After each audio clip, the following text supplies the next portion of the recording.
Hi అండి, అందరికీ నమస్కారం. ఈరోజు నేను టమాటా పచ్చడి తయారు చేస్తున్నాను. టమాటా పచ్చడికి 1/2 కేజీ టమాటాలు తీసుకున్నాను. దీనికి 4 టీ స్పూన్ల నువ్వులు తీసుకున్నాను, 2 టీ స్పూన్ల పల్లీలు తీసుకున్నాను, 1 టీ స్పూన్ జీలకర్ర తీసుకున్నాను, 1 ఎల్లిగడ్డ తీసుకున్నాను, 15 పచ్చిమిరపకాయలు తీసుకున్నాను, కొత్తిమీర, పుదీనా, కల్లిమాకు తీసుకున్నాను. ముందు 2 టేబుల్ స్పూన్ల పల్లీలు వేసుకోవాలి.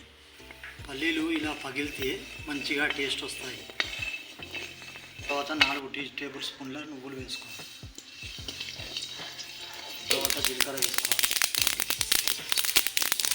తర్వాత 2 టేబుల్ స్పూన్ల ఆయిల్ వేసుకోవాలి. తర్వాత ఒక 10 పచ్చిమిరపకాయలు, పుదీనా కూడా వేసుకోవాలి. తర్వాత కరివేపాకు కూడా వేసుకోవాలి. 5-6 ఎల్లిపాయలు కూడా వేసుకోవాలి. పచ్చి వాసన పోయే వరకు ఫ్రై చేసుకోవాలి. తర్వాత దీన్ని కూడా మిక్సీ జార్లో వేసుకోవాలి.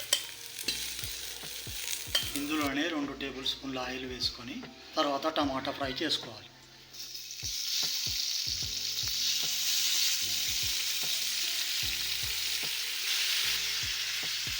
ఒక నిమ్మకాయ సైజ్ అంతా చింతపండు వేసుకోవాలి.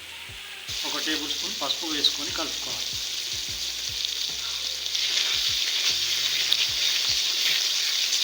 తర్వాత 2 టేబుల్ స్పూన్ల సాల్ట్ వేసుకోవాలి. దగ్గరికి అయిందండి, స్టవ్ ఆఫ్ చేసుకుందాం. చల్లారిన తర్వాత పేస్ట్ చేసుకుందాం. చల్లారిందండి, ఇప్పుడు పేస్ట్ చేసుకుందాం. 4 టేబుల్ స్పూన్ల ఆయిల్ వేసుకొని తాలింపు వేసుకుందాం. ముందుగా జీలకర్ర, ఆవాలు వేసుకోవాలి. 4-5 ఎండుమిరపకాయలు ఇలా కట్ చేసుకొని వేసుకోవాలి. కొద్దిగా కల్లిమాకు కూడా వేసుకోవాలి. ఫైనల్గా తాలింపు అయిపోయింది.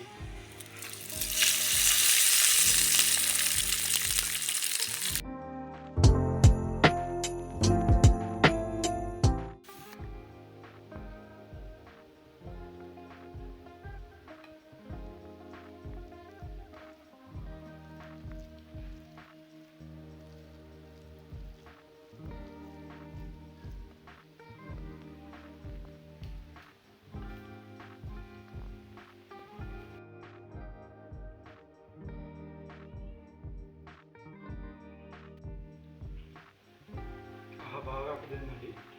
మీరు కూడా ఇలాగే చేసుకునే ప్రయత్నం చేయండి. ఎప్పుడైనా సర్ది, జ్వరం వచ్చినప్పుడు కూడా ఇది తింటే నోరు చేదుగా ఉంటుంది కనుక ఇది పుల్లగా మంచిగా రుచికరంగా ఉంటుంది. అందుకని మీరు కూడా చేసుకునే ప్రయత్నం చేయండి. మరిన్ని వీడియోస్ కోసం మా ఛానల్ని సబ్స్క్రైబ్ చేసుకోండి. Thank you.